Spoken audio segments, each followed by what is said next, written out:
Hi, welcome. Enjoy the content, subscribe, and turn on notifications.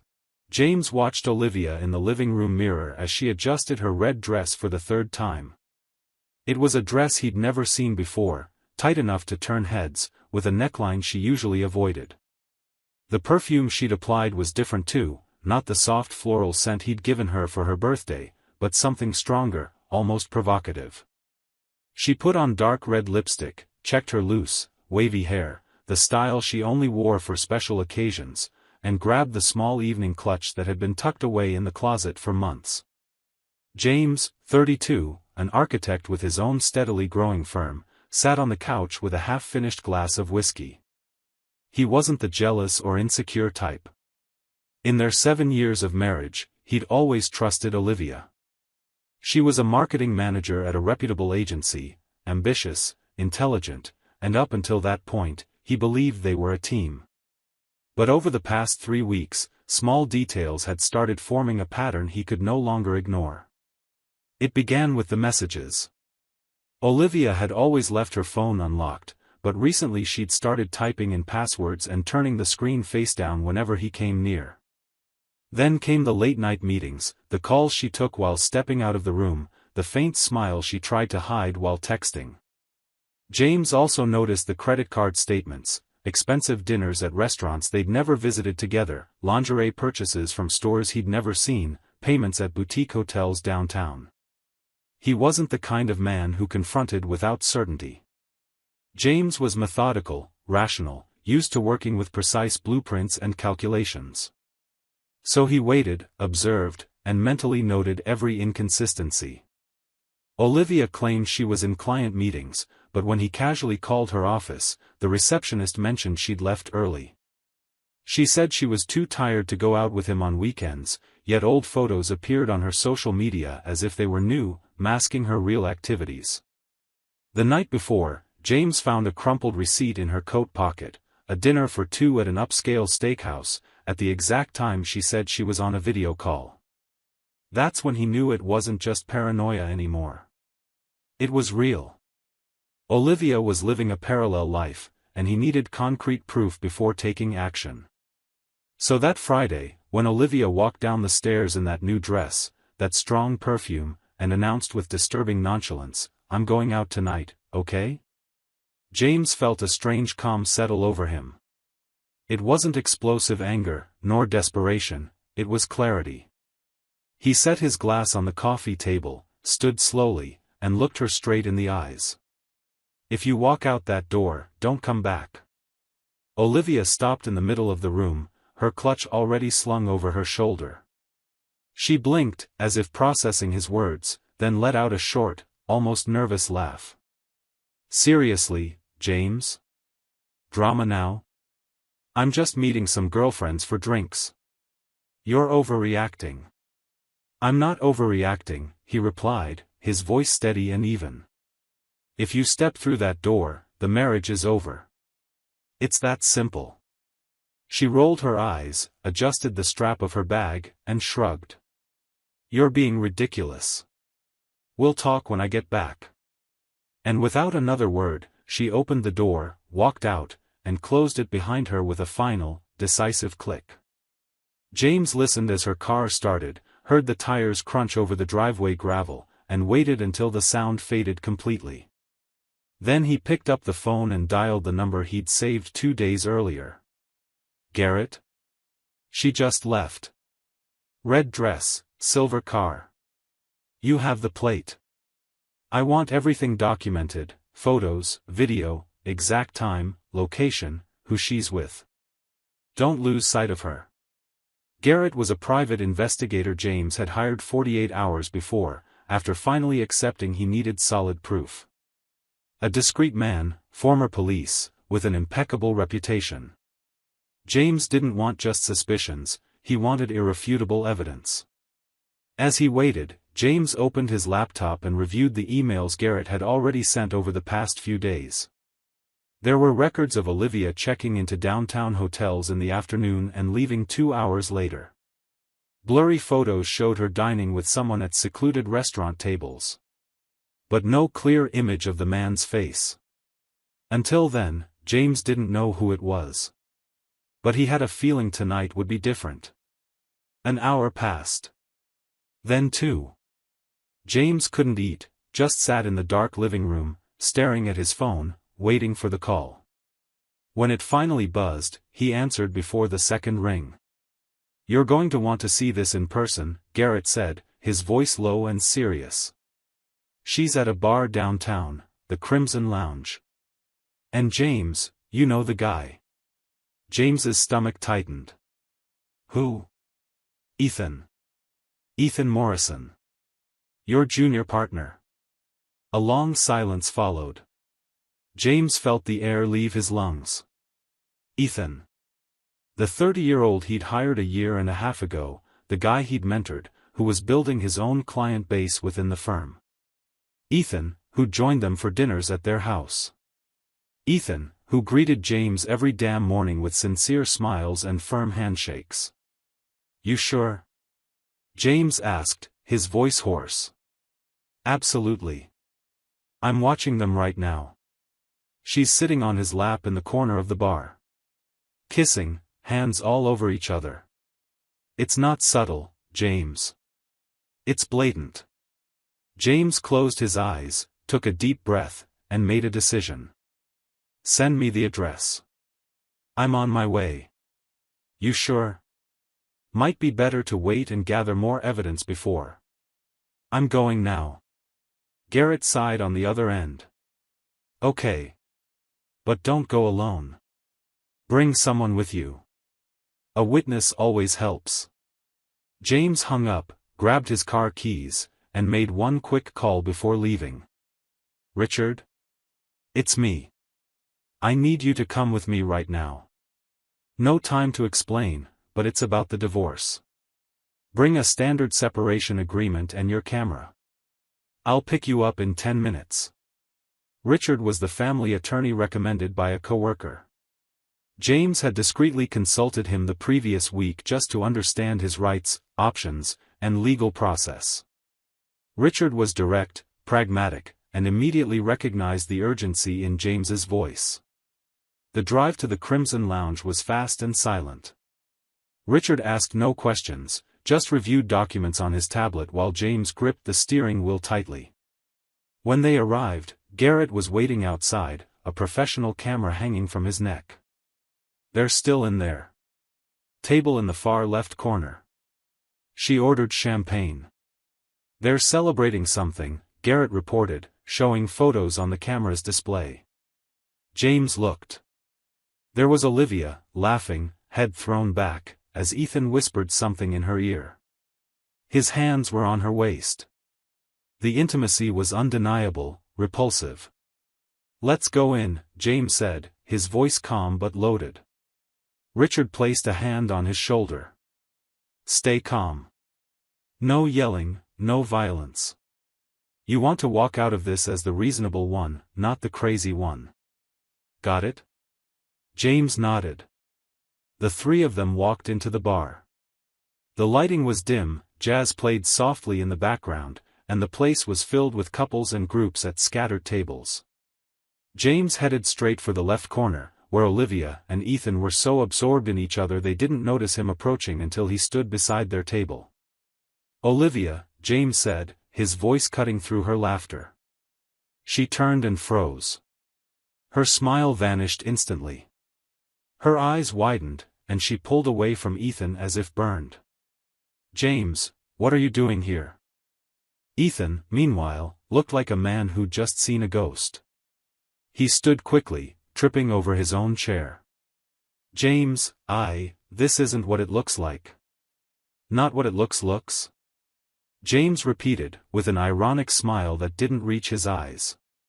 "Funny, Ethan. Because from where I'm standing, it looks like my junior partner is sleeping with my wife. It looks like you two are celebrating something. Maybe the fact that you thought I was too stupid to notice." Olivia stood up, her voice trembling. "James, please, let's talk at home. Not here. Not like this." "Oh, now you want to talk at home?" James crossed his arms. "Interesting. Because when you left earlier, I warned you. I told you, if you walk out that door, don't come back. And you laughed at me. You thought I was being dramatic. Garrett, standing a few steps behind, lifted his camera and began discreetly taking photos. Richard remained beside James, holding a folder of documents, watching everything with a detached, clinical gaze. Who are these guys? Ethan asked, his voice an octave higher. That's Garrett, the private investigator I hired to follow my wife, James replied calmly. And that's Richard, my divorce attorney. They're here to document everything. Olivia went pale. Divorce?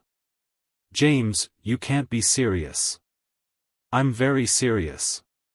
And you, Ethan, you're fired.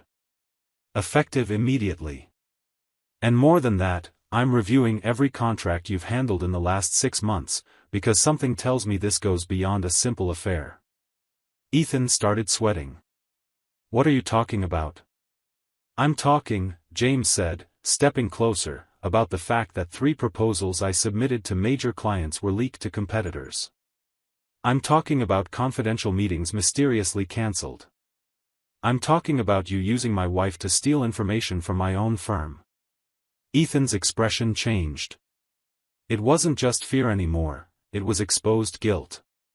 Olivia turned to him, confused. What's he talking about, Ethan? He didn't tell you? James let out a bitter laugh. Olivia, do you really think he was interested in you? Do you think this is some romance? He used you. He knew you had access to my files at home, that you saw my emails, that you were in on everything. And you, naive as you were, handed it all over on a silver platter. Olivia clutched her purse to her chest, tears welling in her eyes. No. Ethan, tell me it's not true. Ethan didn't answer. He just looked down. Richard stepped forward and placed an envelope on the table. These are the separation papers. You have 48 hours to sign, Olivia. No negotiations. You lost that right when you walked out of the house tonight. James, please, Olivia begged, tears now streaming freely. I made a mistake. I was an idiot. But we can fix this. We can.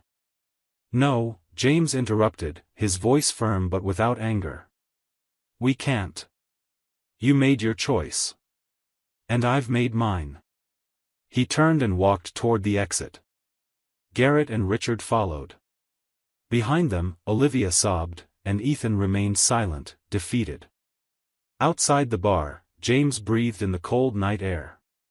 He didn't feel immediate relief, but he felt something close to it, clarity. He'd made the right decision. In the weeks that followed, James acted with surgical precision. Olivia signed the divorce papers under pressure, without contesting. Richard discovered that Ethan had indeed passed confidential information to a competitor in exchange for money, and James filed a lawsuit for breach of contract and misappropriation. Ethan was fired, sued, and eventually investigated for unethical conduct by the Architects Association.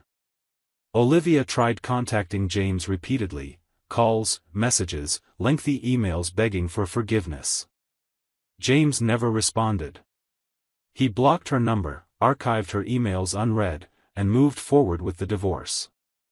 The house stayed with him. Assets were divided according to law, but James proved Olivia had diverted money from their joint account to pay for hotels and dinners with Ethan, so he recovered a significant portion. James's architecture firm didn't just survive, it grew.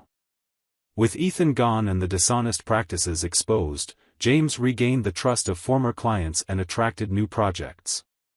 He promoted from within, brought in fresh talent, and focused on his work. Olivia, on the other hand, wasn't as fortunate. The affair story spread quickly through their social circle. Her agency, aware of the scandal and her connection to Ethan's unethical behavior, chose not to renew her contract. She lost her job, lost mutual friends who sided with James, and eventually moved to another city. 9 months later, James was at a downtown cafe when he saw Olivia. She sat alone by the window, looking at her phone with a weary expression. Her hair was shorter, lacking its former luster. She wore simple clothes, nothing like the sophistication James remembered. She looked smaller, faded. He thought about leaving before she noticed him, but something made him stay. Maybe curiosity. Maybe closure. Olivia looked up and saw him. For a moment, neither moved. Then she slowly stood and walked over to his table. "James," she said softly, her voice hesitant. "Olivia. Are you okay?" He nodded. "I am." She bit her lip, her eyes glistening with what looked like regret. "I ruined everything, didn't I?" James looked at her for a long moment. There was no anger. No bitterness. Just indifference. "Yes. You did. I just wanted you to know that. I'm sorry. I know it doesn't change anything, but I am." He took a sip of coffee, set the cup back down, and stood up. "I believe you are. But it really doesn't change anything." Olivia looked down, tears forming again. "Are you seeing anyone?" James picked up his jacket and draped it over his arm. "That's none of your business anymore, Olivia." He walked past her without looking back and left the cafe. Outside, the sun was shining, and for the first time in months, James felt truly free. Olivia belonged to a past he'd closed with dignity. He didn't need elaborate revenge, he just needed to move on. And that's exactly what he was doing. James returned to the office that afternoon and reviewed the week's projects. There was a new proposal from an important client, a residential complex that could become one of the year's biggest contracts. He smiled at the initial sketch, it was exactly the kind of challenge he needed. That evening, he had dinner with a group of friends he'd drifted from during the turbulent final months of his marriage. They laughed, told stories, and James realized he'd regained not just his peace, but his identity. He wasn't the betrayed husband anymore, he was James, the architect, the friend, the man who'd chosen dignity above all else. Weeks turned into months. James started dating again, met new people, and eventually met someone, an engineer named Clara, smart, funny, and honest in a way James hadn't experienced in years. They took things slowly, carefully building something solid. Olivia, he heard through mutual friends, was trying to rebuild her life in another city. She'd landed a modest job, moved into a small apartment, and apparently cut all ties with Ethan right after the scandal. James didn't feel satisfaction hearing this, he just felt indifference. The divorce had been finalized 6 months earlier. James signed the final papers on a Tuesday morning, without ceremony or drama. Richard congratulated him for staying calm and level-headed throughout the whole process. "You did everything right," Richard said, shaking James's hand. "You kept your dignity, protected your assets, and walked away as the man of integrity. I don't always see that." James thanked him, but deep down he knew the real victory wasn't in signed papers or recovered assets. It was in the fact that he'd refused to become someone he wasn't. He hadn't given in to destructive rage or petty revenge. He'd simply made the right choice at the right time, and moved forward. A year after that fateful night in the red dress, James stood on his office terrace, watching the city stretch out beneath a golden sunset sky. Clara stood beside him, her hand intertwined with his. "You thinking about something?" she asked. James smiled. "Just how life can change in one night. How one decision can change everything. Do you regret anything?" He turned to her and shook his head. "Not for a second." And it was true. James had learned that broken trust can't be fixed, that dignity isn't negotiable, and that sometimes the best way to win is simply to refuse to lose. He'd given Olivia the chance to choose, and she had. And he, in turn, had chosen himself. That red dress, that strong perfume, that closing door, it had all become just a closed chapter. James had turned the page and was writing a new story, one where he was the protagonist of his own life, not the victim of someone else's. And as the sun set over the city, James felt a deep peace. He was exactly where he was supposed to be. Thank you for watching the video. If you enjoyed it, don't forget to subscribe to the channel and turn on notifications so you won't miss any updates. See you next time.